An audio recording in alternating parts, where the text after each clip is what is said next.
After the visit to Sukoma Museum, we headed to Ukerewe Island, a small island in Lake Victoria. Inhabited by 1 million people, it was one of the least touristy places we have visited so far. We found a great place to camp in the Rupia Forest Reserve, where we were amazed by this great sunset and the solitude of Lake Victoria.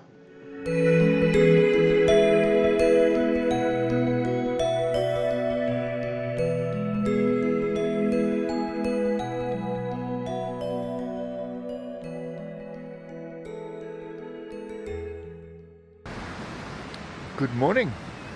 Hope you can hear me with all the waves hanging. It's not the ocean, it's actually Lake Victoria. So this morning we are ending our visit to Ukerewe Island. It's about 5:30. I'm busy making coffee and tea